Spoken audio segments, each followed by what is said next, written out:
Life insurance کراؤ تو تمہاری زندگی سرکشت ہوتی ہے، مگر اللہ کا نام لے لو تو تم شیطان و جنات سے سرکشت ہو جاتے ہو۔ جہاں خالق کا نام آ جاتا ہے وہاں کسی شیطان کو ہمت نہیں ہوتی کہ وہ خالق کے بندے کو ضرر پہنچا۔ نعرہ تکبیر، نعرہ رسالت، فیضان اولیاء کانفرنس، مفتی محمود احمد برکاتی صاحب قبلہ، حضور نصیر ملت۔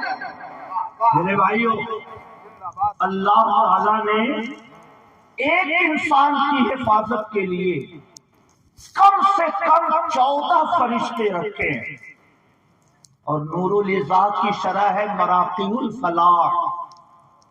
اس کے مصنف نے لکھا ہے کہ ایک انسان کی حفاظت کے لیے اللہ نے 60 شیطانوں کو فرشتوں کو مقرر فرمایا۔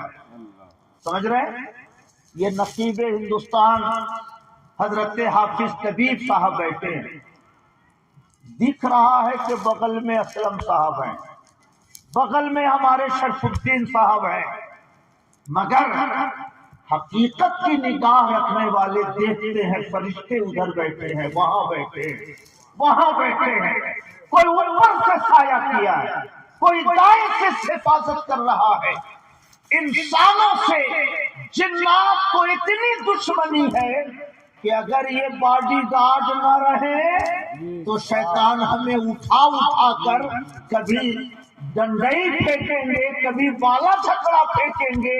ہم اور آپ ان شیطانوں کا اور جناتوں کا مقابلہ نہیں کر سکیں گے۔ ایک انسان کی حفاظت کے لیے اللہ نے کم سے کم 14 فرشتے اور زیادہ سے زیادہ 60 فرشتے مقرر فرمائے ہیں، مگر فرشتے نوری مخلوق ہیں، شیطان جنات آگ سے پیدا ہونے والی مخلوق ہے۔ فرشتے پاکی پسند کرتے ہیں، جنات و شیاطین ناپاکی پسند کرتے ہیں۔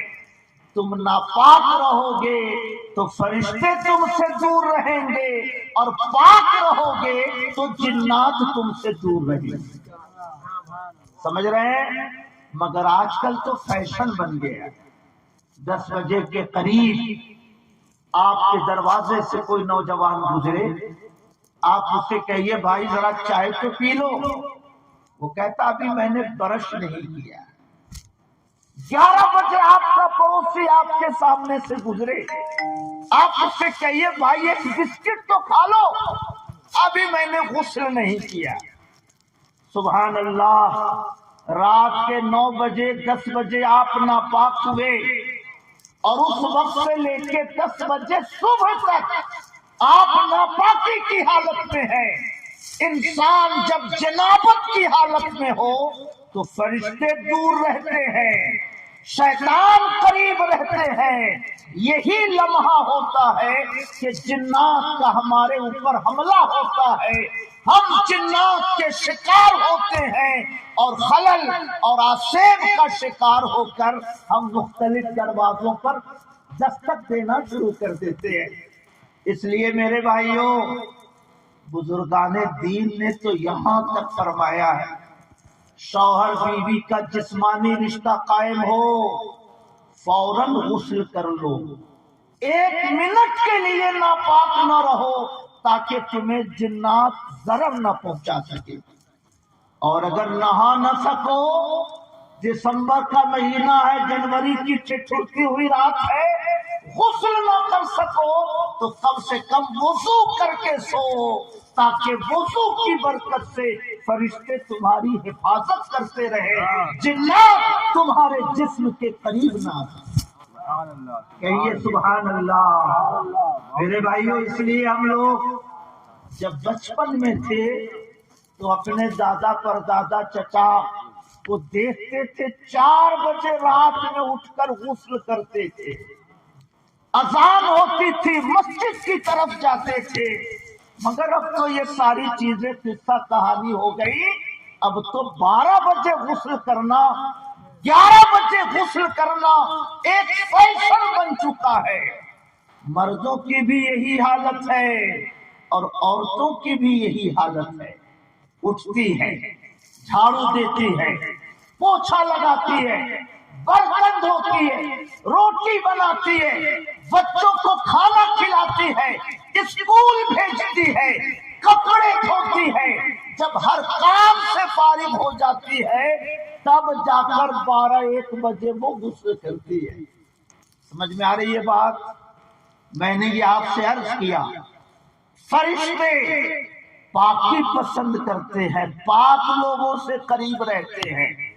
جنات شیاطین ناپاکی پسند کرتے ہیں، ناپاک لوگوں سے خوش ہوتے ہیں.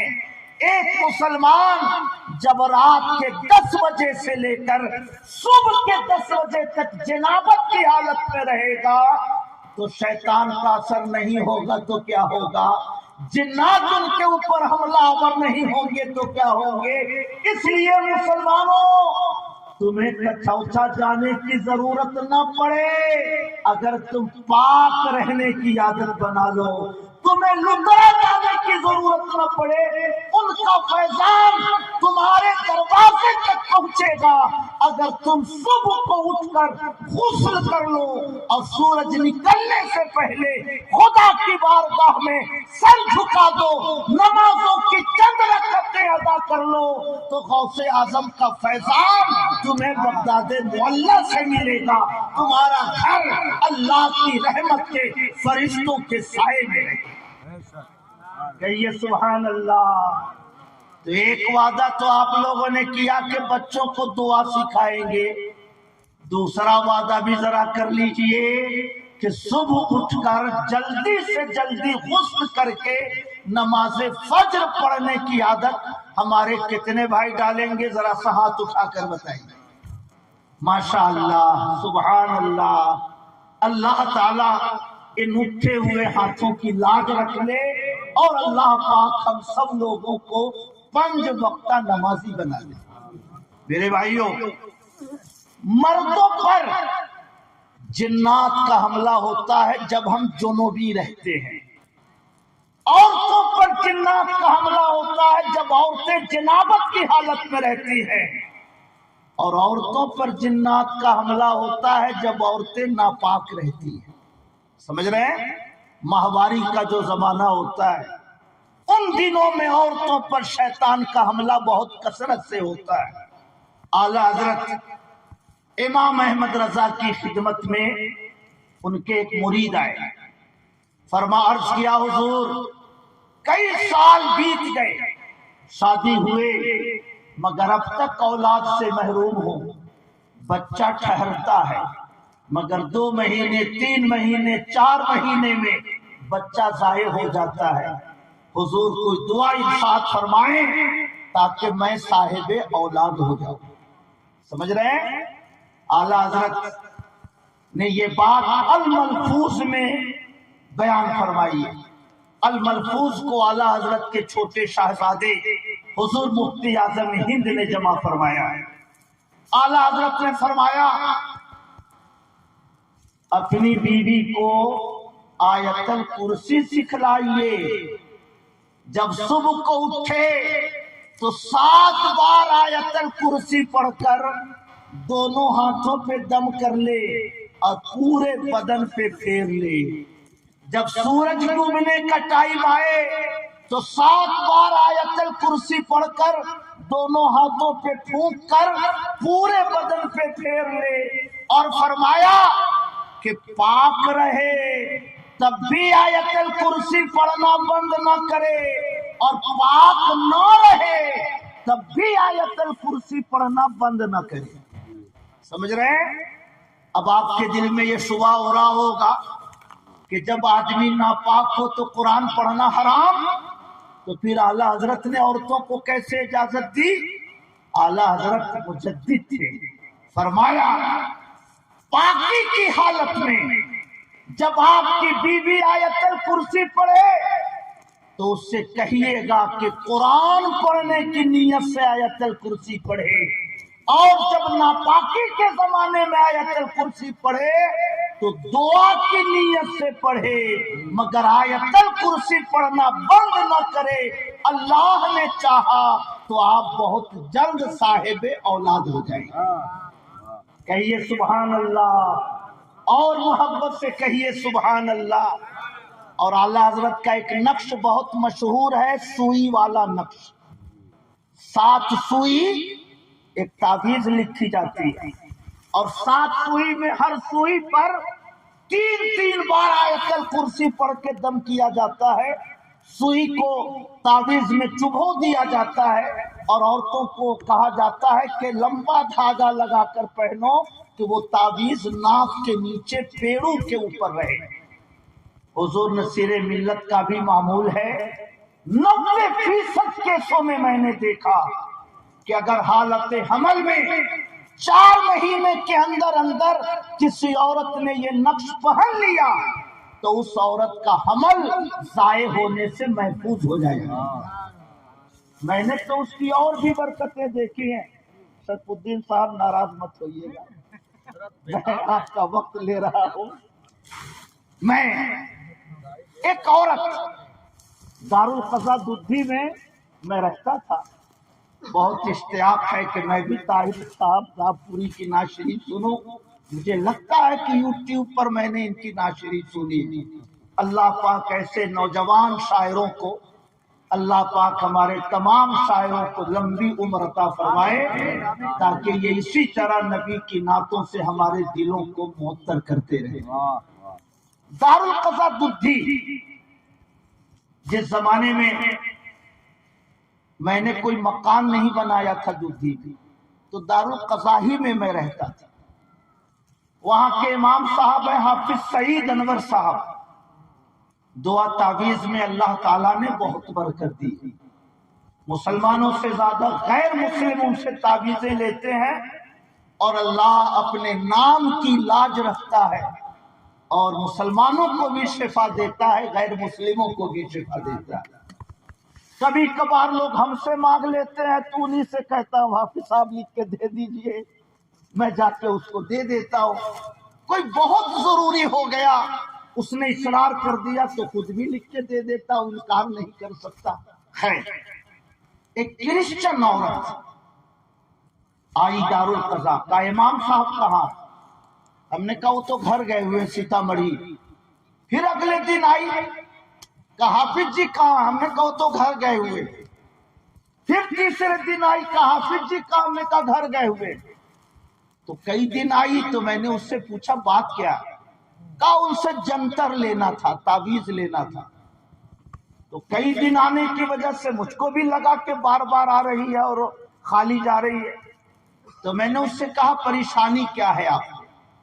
اس نے کہا کہ میرے شوہر کا دیہانت ہو گیا 6 مہینے پہلے، مگر اب بھی میرا شوہر رات میں میرے بستر پہ آتا ہے، میرے ساتھ شریرک سمبند بناتا ہے، اور صبح کو جب میں اٹھتی ہوں تو میرا پورا بدن درد سے ٹوٹتا رہتا ہے۔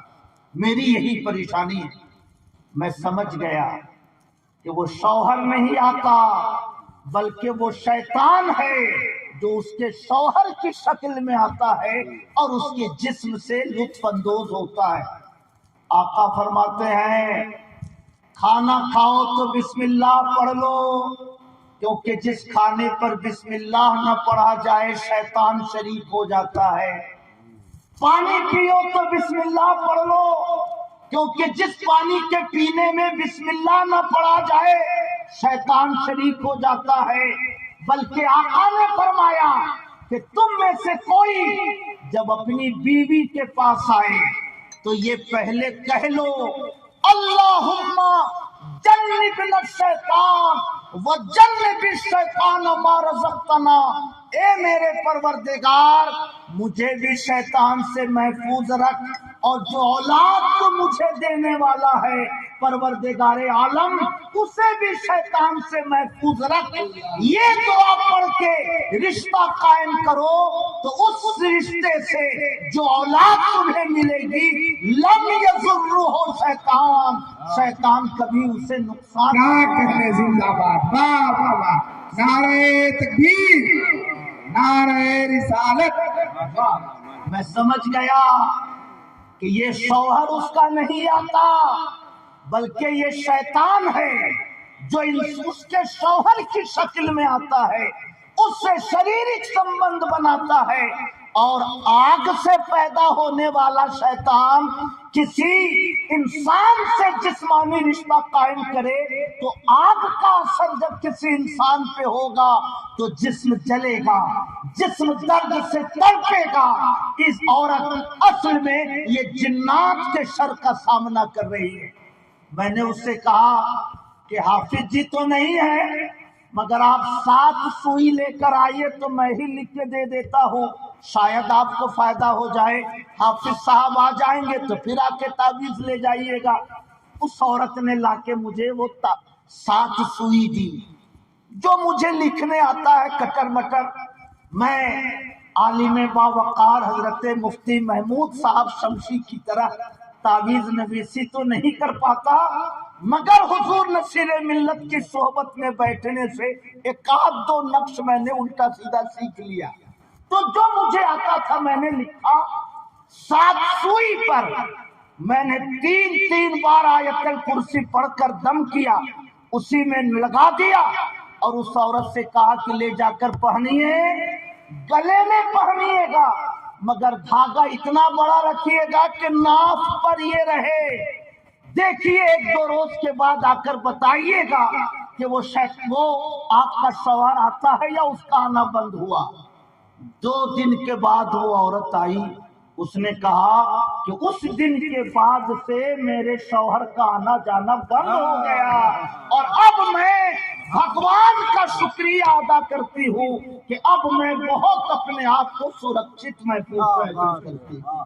کہیے سبحان اللہ. روش دہر کو بیدار تو ہو لینے دو، روش دہر کو بیدار تو ہو لینے دو، پھر تو ہر قوم پکارے گی ہمارے ہیں رسول. مسلمانوں، جس قوم کو اللہ نے بسم اللہ جیسی دولت دی ہو، جس قوم کو اللہ نے اعوذ باللہ جیسی دولت دی ہو، جس قوم کو اللہ نے آیت الکرسی جیسی دولت دی ہو، اس قوم کے لوگ اگر پنڈتوں کے پاس جاتے ہیں، اس قوم کے لوگ اپنے بیٹے کی شادی کے وقت اگر امامہ میں سوئی چبھوتے ہیں، اس قوم کے لوگ اگر امام ضامن باندھ کر سمجھتے ہیں کہ میرا بیٹا سرکشت ہو گیا تو اس سے بڑی محرومی اور کیا ہو سکتی ہے. مسلمانوں، قرآن کو سینے سے لگا لو، نہ شیطان تمہارے قریب آ سکتا ہے نہ کبھی کوئی جنات تمہارے قریب آ سکتا ہے. محبت سے کہیے سبحان اللہ. اس لیے میرے بھائیوں، میں اپنی گفتگو کے ذریعے 3 باتیں آپ تک پہنچانا چاہتا ہوں. پاک رہنے کی عادت ڈالو، ہمیشہ پاک رہو، کیونکہ فرشتے پاک لوگوں سے قریب رہتے ہیں اور جو ناپاک رہتا ہے اس سے جنات اور شیطان قریب رہتے ہیں. پاک رہنے کی عادت ڈالو، یہ پہلا پیغام ہے. دوسرا پیغام، کھاؤ تو بسم اللہ پڑھو، دروازہ کھولو تو بسم اللہ پڑھو، بند کرو تو بسم اللہ پڑھو، کپڑا پہنو تو بسم اللہ پڑھو، اتارو تو بسم اللہ پڑھو، بستر بچھاؤ تو بسم اللہ پڑھو، لپیٹو تو بسم اللہ پڑھو، دروازے سے قدم باہر نکالو تو بسم اللہ پڑھو، موٹر سائیکل پہ بیٹھو تو بسم اللہ پڑھو. اللہ کا نام لے کر جو کام شروع کرو گے اس کام میں نہ جنات کا دخل ہو سکتا ہے نہ شیطان کا دخل ہو سکتا ہے.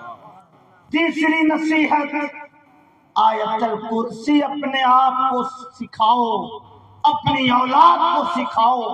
اپنی بیٹیوں کو خصوصی طور سے سکھاؤ 7 بار آیت الکرسی پڑھ کر ہاتھ پہ دم کر کے پورے بدن پہ پھیر لو. شام ہو 7 بار آیت الکرسی پڑھ کے ہاتھ پہ دم کر کے پورے بدن پہ پھیر لو. اپنی اولاد پہ دم کر دو, بیٹیوں پہ دم کر دو. جس مال پر یا جس جان پر آیت الکرسی پڑھ دی جاتی ہے وہ جان اور وہ مال اللہ کی حفاظت میں چلا جاتا ہے. کہیے سبحان اللہ. آخری بات, اب وہ بزرگان دین ہم سے رخصت ہو گئے جو چلتے پھرتے جنات کو دیکھتے تھے, محلوں میں جنات کو دیکھتے تھے. ایک نظر اٹھا دیا تو جنات خوف کے مارے وہاں سے بھاگ جایا کرتے تھے. سبحان اللہ. یہ پورا علاقہ حضور سراج ملت کے عقیدت مندوں کا ہے, حضور حافظ ملت کے نیاز کے شو کا ہے. ایک بات بس انہی کا واقعہ سنا کر میں آپ سے رخصت ہوتا ہوں. حضور حافظ ملت اورنگ آباد کے علاقے میں تشریف لے گئے. بیکل اتساہی حضور حافظ ملت کے ساتھ تھے. الجامعۃ الاشرفیہ کا منصوبہ لے کے گئے تھے, اس لیے ہر علاقے کا دورہ کر رہے تھے تاکہ قوم تک اس پیغام کو پہنچائیں اور قوم کی مدد لے کر اس خواب کو شرمندہ تعبیر کر سکے. اورنگ آباد کے علاقے میں کچھ حضور حافظ ملت کے شاگرد تھے, ملنے آئے. بیکل اتساہی کے ساتھی تھے. بیکل اتساہی کی نظر پڑی, ساتھیوں میں بے تکلفی ہوتی ہے. میں مولانا محمود صاحب کو دیکھتا ہوں جب اپنے ساتھی سے ملتے ہیں تو وہی بچپن کا انداز نظروں کے سامنے گھوم جاتا ہے.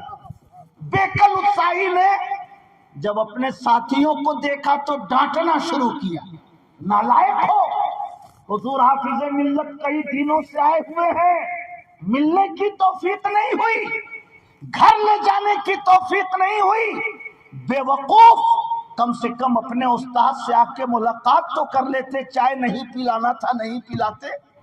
ساتھی بے تکلفی. بیکل اتساہی برس رہے ہیں, حضور حافظ ملت تعویذ لکھ رہے ہیں, اور وہ جو ملنے آئے تھے 2-3 علماء وہ چپ چاپ بیٹھے ہوئے. اب بیکل اتساہی کا غصہ بڑھ رہا, کہے پاگل, اب تو بولو کہ حضرت چلیے گھر, اب تو کہو کہ حضرت میرے گھر چلیے. مگر وہ جو علماء تھے وہ چپ چاپ بیٹھے ہوئے. تو جب بار بار بیکل اتساہی کہنے لگے تو حضور حافظ ملت نے نظر اٹھائی, دونوں کو دیکھا اور فرمایا بیکل صاحب کس کو کہہ رہے ہیں کہ اپنے گھر لے چلو؟ یہ دونوں جنات ہیں, میرے شاگرد ہیں اور سراج ملت کے دونوں مرید ہیں. یہ تو پہاڑوں میں جنگلوں میں سوراخوں میں رہتے ہیں.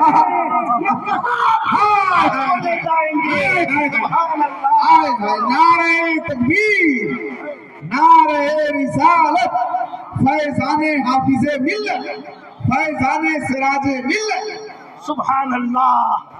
کنہر ندی ہمارے سندری بگاڑو کے بغل میں بند رہی ہے. وہاں کے مسلمانوں نے کہا حضور ندی بند جائے گی تو ہم لوگوں کا گھر ڈوب جائے گا. حضور سراج ملت چلہ کے لیے ندی میں تشریف لے گئے. ہمارے مدرسے کے ناظم اعلیٰ طیب صاحب مرحوم کہتے تھے کہ جب سراج ملت نے مصلی بچھا کر پڑھنا شروع کیا چونٹی نکلی سوراخوں سے, پورے جسم کے اوپر چونٹی چھا گئی. مگر حضور سراج ملت پڑھتے رہے. تھوڑی دیر کے بعد وہ ساری چونٹیاں اپنے اپنے سوراخ میں چلی گئی. سراج ملت نے بعد میں فرمایا کہ وہ چونٹی نہیں تھی, وہ اس علاقے کے جنات تھے جو مجھ سے ملاقات کے لیے میرے مصلی پر آئے. کہیے سبحان اللہ, اور محبت سے کہیے سبحان اللہ. اس لیے میں اپنے علماء سے کہنا چاہتا ہوں, نماز ہم سنیوں کی دولت ہے, مگر بد عقیدوں نے اسے مضبوطی سے تھام لیا۔ ہماری پہچان قوالی کرانے والوں کی ہو گئی، ہماری پہچان نیاز کرنے والوں کی ہو گئی، اور ہماری جو دولت تھی نماز، اسے بد مذہبوں نے اپنا لیا۔ نماز پڑھتا ہوا کسی کو اسٹیشن پہ دیکھو تو اولاً خیال آتا ہے کہ کوئی وہابی ہوگا، سمجھ رہے ہیں؟ نماز ہماری دولت، مگر انہوں نے مضبوطی سے اپنا لیا۔ اسی طرح جنات و شیاطین کو مسخر کرنا یہ علماء کا نسخہ تھا، جسے جاہلوں نے اپنا لیا ہے، اپنا دروازہ سے جانا شروع کر دیا ہے۔ مسلمانوں اور اے عالموں، قرآن کی تلاوت کو مشغلہ بنا لو۔ وہ زبان جو جھوٹ سے محفوظ ہوتی ہے، ایک آیت پڑھ دے تو سوکھے ہوئے درخت کلام الہی کی برکت سے تر و تازہ ہو جائے گا۔ کہیے سبحان اللہ، یہ ہماری دولت تھی، جس دولت کو ان پڑھ لوگوں نے اپنا لیا، اور آج ہم لوگوں کو تانا دیا جاتا ہے یہ ہماری محرومی ہے، یہ ہماری کم نصیبی ہے، ورنہ یہ ہمارے گھر کی دولت ہے۔ کہیے سبحان اللہ۔ میرے بھائیوں، مگر چائے اگر میٹھی ہونے کے لیے 2 چمچہ چینی چاہیے تو جب تک 2 چمچہ چینی نہیں اس میں پہنچے گی چائے میٹھی نہیں ہوگی۔ اس لیے کسی بھی وظیفے کو پڑھنا شروع کرو، زبان کا ہے، زبان کی کثافت، روح کی کثافت دور ہونے کے لیے 40 دن تمہیں وہ وظیفہ پڑھنا پڑے گا۔ 40 دن لگاتار پڑھتے رہو گے، ناغہ کیے بغیر پڑھتے رہو گے، زبان کی کثافت ختم ہوگی، روح کی کثافت ختم ہوگی، اب کلام الہی کی برکتوں کا ظہور شروع ہوگا۔ تم ایک دن پڑھ کر برکتیں تلاش کرتے رہتے ہو، اور 2-4 چلہ پڑھ کے دیکھو، نظر اٹھا کے دیکھ لو گے تو جنات تمہارے نگاہ کی تاب نہ لا سکیں گے، اور مریضوں کو چھوڑ کر وہ جنگلوں کی طرف بھاگ گئے۔ کہیے محبت سے سبحان اللہ، اور محبت سے کہیے سبحان اللہ۔ میں یہ سمجھتا ہوں کہ ہم لوگوں کو کچھ وظیفے پابندی کے ساتھ پڑھنا چاہیے، سمجھ رہے ہیں؟ پابندی ضروری ہے۔ 2 دن 4 دن 10 دن 12 دن پڑھا، 13ویں دن چھوٹ گیا، جو تاثیر شروع ہوئی تھی وہ ختم ہو گئی۔ پھر پڑھنا شروع کیا 25 دن ہوئے، برکتیں آنی شروع ہوئی، 26ویں دن ناغہ ہو گیا، پھر برکتیں ختم ہو گئی۔ اس لیے طریقت کی راہ میں کوئی بھی وظیفہ جب بلا ناغہ پڑھا جاتا ہے تو 1-2 چلے کے بعد وہ وظیفہ ہر چیز کا علاج بن کر ہمارے لیے تعویذ ہر بلا بن جایا کرتا ہے۔ محبت سے کہیے سبحان اللہ، اور محبت سے کہیے سبحان اللہ۔ میں یہ سمجھتا ہوں کہ انسان اگر میری باتوں میں سے چند باتوں کو زندگی میں اتار لے تو اللہ کے فضل سے وہ شیطان سے محفوظ رہے گا، جنات سے محفوظ رہے گا، آصف و خلل روزگار سے محفوظ رہے گا۔ میں دعا کرتا ہوں اللہ پاک ہم سب لوگوں کو اسلام کے بتائے ہوئے راستے پہ چلنے کی توفیق عطا فرمائے، اور اللہ پاک ہر ایمان والے کو شیطان و جنات کے شر سے ہمیشہ محفوظ رکھے، اور اللہ تعالی ہر مومن کی عزت اور ہر مومن کی آبرو کی حفاظت فرمائے۔ عطا اسلاف کا سوزے درو کر، شریک زمرے لا یحزنوں کر، خرد کی گتھیاں سلجھا چکا میں، میرے مولا مجھے صاحب جنوں کر۔ السلام علیکم ورحمۃ اللہ۔ نادر عنوان پر گفتگو۔